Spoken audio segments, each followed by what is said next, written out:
What's up, everybody? Welcome back to the channel. So today I'm going to review the 6 different things that I hate about my DEWALT DW33 inch walk behind mower. If you saw my previous video where I showed you the 5 things I love about it, if you haven't seen it, I'll put it in the link below. You can go check that out. But here is the 6 things that I absolutely hate about this mower. Number 1 is the controls. This mower absolutely sucks to control long term, especially if you're using it all day. So it has the pistol grip style handles. You can see the 2 levers there. One of those levers controls the blades and engages it.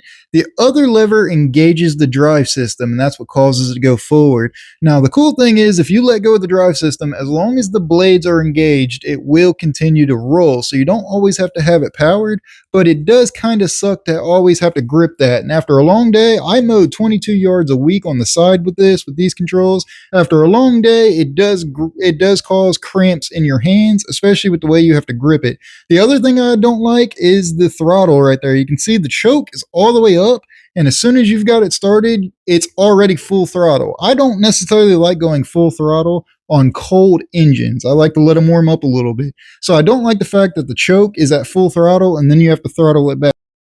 Now, number 2 is the deck adjustment. As you can see right here, I have it in slow motion. It's very small increments, which is nice because you can really change how high or how low you want to cut the grass. But the one thing I don't like is the vibration, or if you're over a rougher yard. As you guys know, I have mowed a lot of rougher yards and some overgrown yards with this mower. If you hit a little bump, it will cause that deck to drop and it will scalp the yard. So I actually had to ratchet strap it in the correct position that I want it to, or even put a pin in it to keep it from popping out, because if you go over a little bump, a root, a rock, anything, it will actually cause the deck to drop. Now, the next thing I absolutely hate about this is the chute blocker that this comes with. Not only is it made of cheap plastic, it does constantly break, especially if you hit something or if there's a lot of thick grass plugged up inside there. It'll actually force it out, causing you to paint the sides of houses or cars because it can't handle all the pressure. As you guys can see, this thing does just discharge a lot pretty far out. Now, this is with the chute blocker in. Even with mulching leaves, there's still so much high pressure coming out, it pushes everything out.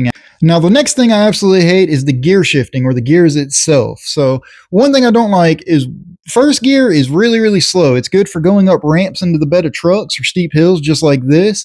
Now, gear 2 and gear 3 are just way too slow to use on a yard, but then gear 4 is way too fast. It's almost like you're running behind it or a light jog, but I can never get it just right. I found that gear 3 seems to work okay. I just have to slow down a little bit. But as you guys know, I like to hustle and get moving, and you'll see right here when you go to make a turn, if you're going too fast, it will whip you around like that. That's in the slow gear there, so you can kind of see it how it'll whip you around. It's almost like running behind it.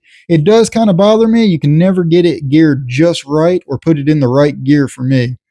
So you're either going too fast or you're going too slow. I can never get it just right.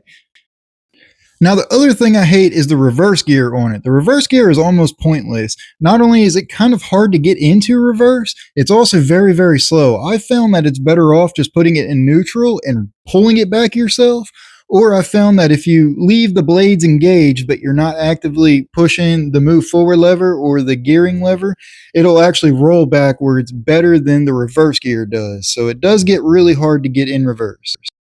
Now, the other thing I hate about this mower is how heavy it is. It is actually very heavy compared to a Toro Time Master, or especially just a regular push mower sitting next to it right there. It's very heavy, and when you're going up steep hills, if you turn upwards like this, you'll see it'll actually cause it to lift up, and if you turn it down the hill, it'll actually get rolling too quick, especially if you're in too fast of a gear. It'll start rolling, and it'll get out of your hands pretty quickly.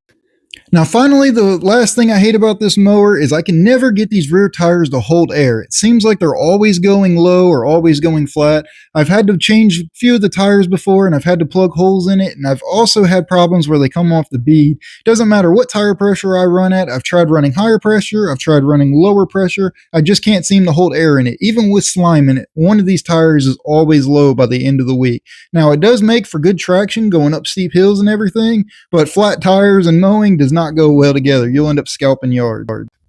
So there is the 6 things that I absolutely hate about this DEWALT 33-inch walk-behind mower. I still do love this mower. It's been a great mower, especially compared to other equivalent mowers of it. Comment below what is your least favorite thing about this mower, and comment below what's your favorite thing about this mower. If you haven't seen my other video where I say the 5 things I love about this mower, again, the link will be in the description below. It has been a very good mower, especially for its price. I got it on sale for, I think it was just at $1,100. It's been a very, very good mower for me. I just wanted to share the 6 things that I absolutely hated about this mower. I will possibly upload a long-term review video of this mower in the near future. I've also got several overgrown yard videos that you guys haven't seen on this channel yet, so I look forward to uploading those in the near future. Comment below what you guys want to see next on this channel, and as always guys, I appreciate every one of you for coming out. Please hit that like button, subscribe if you haven't already, and as always, I will see y'all in the next video.